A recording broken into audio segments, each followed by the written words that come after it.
Good day mga ka-Fixit! Paano nga ba natin i-maximize ang ating reverse camera para sa ating reference point and para sa ating safety? Yan ay babahagi ko sa iyo ngayon in this episode of VTV Sharing Information.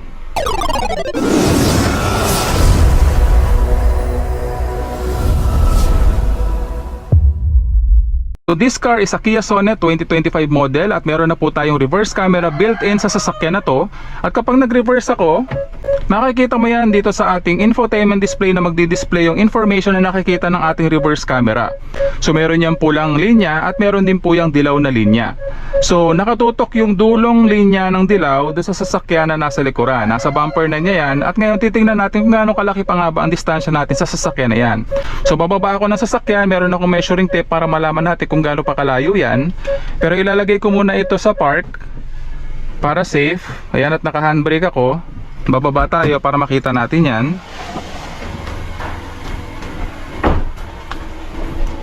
So yung mga ka-Fixit, kung mapapansin mo napakalaki pa ng distansya niyan, I assume nasa 1 metro pa yan. Okay, so actually more than 3 feet. Okay, ayan, more than 3 feet kung makikita mo. So napakalaki pa niyang distansya na yan. And meron pa tayong safe, very safe space to maneuver. So ngayon titingnan natin, itatapat naman natin yung pangalawang guhit ng dilaw dun sa bumper niya. Okay, so ayan yung pangalawang guhit. At kung mapapansin mo, tumutunog na ng sunod-sunod yung beeping sound ng ating reverse sensor, reverse backing sensor. Ayan, makikita mo, ito na lamang yung distansya niya.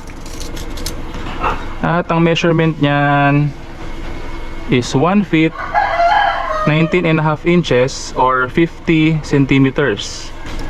Okay, so yan na lamang yung layo natin dun sa sasakyan na nasa likuran kapag ang reference point natin is yung guhit na pangalawa ng dilaw. Pero what if yung kulay pulang itatapat natin?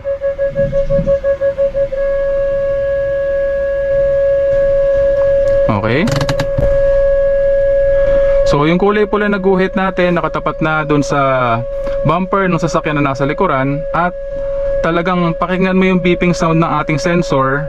Talagang tuloy-tuloy na yung beeping sound niya, meaning ibig sabihin sobrang lapit na natin sa obstruction sa likuran ng sasakyan. At nakakulay pula na rin siya dito. Ayan, pumupula na sa ating instrument cluster. So check natin yan kung gaano pa kalayo distansya natin dyan. Ayan, kung mapapansin mo sobrang lapit na po natin, no? At ang distance natin doon sa sasakyan na nasa likuran is 7 inches or 18 centimeters. So ganyan na lamang po yung distansya natin doon sa sasakyan na nasa likuran kapag yung pulang guhit natin ay nakatapat na doon sa bumper ng sasakyan na nasa likuran, and yung beeping sound natin is wala ng putol or tuloy-tuloy na siyang tumutunog. Okay, so napakaganda ng feature na yan para matulungan kanya na matansya kung gaano kalayo pa yung distansya natin dun sa sasakyan na nasa likuran. Okay, so iaabante ko muna yung sasakyan natin for a safe distance. So ang safe distance po relatively, para magkaroon tayo ng safe distance sa sasakyan na nasa likuran, is yung pangalawang guhit na dilaw. Kung medyo masikip yung parking spot, pero kung maluwag naman yung parking spot, pwede kayong mag-iwan ng hanggang doon sa unang dilaw na guhit.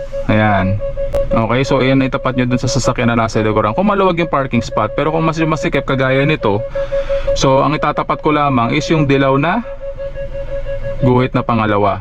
Okay, so para meron pa tayong safe space between the two vehicles, and yung sasakyan din na nasa harapan, meron din tayong space dyan. Unfortunately wala tayong parking sensor sa harapan, so okay lang yan.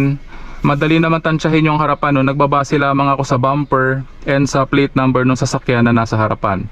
Ito kagaya nito, pag pumaparada ako dito, ang ginagawa ko, inaabante ko yung sasakyan ko hanggang sa kalahati na lamang ng plate number niya yung aking nakikita.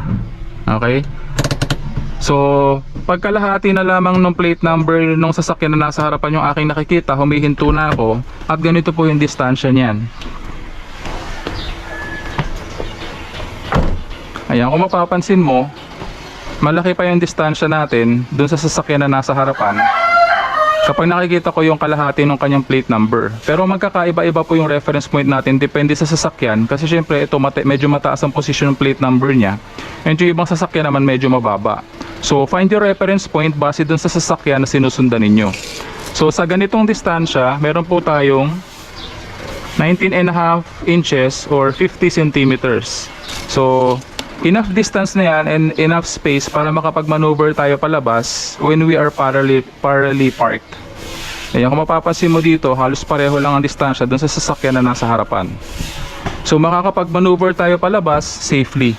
Sa pagkakaparada natin ngayon, yung pangalawang guhit ng ating dilaw na guhit dito sa ating parking reference point, yan ay mababa na dun sa bumper ng sasakyan na nasa likuran. So safe na safe yung pagkakapark natin dito and may enough distance tayo sa harapan and may enough distance tayo sa likuran para makapag-maneuver tayo palabas safely.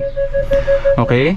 So that is how you maximize your reverse camera and your reverse parking sensors for maximum safety and para makapag-maneuver tayo ng maayos palabas dito sa parking space na ito.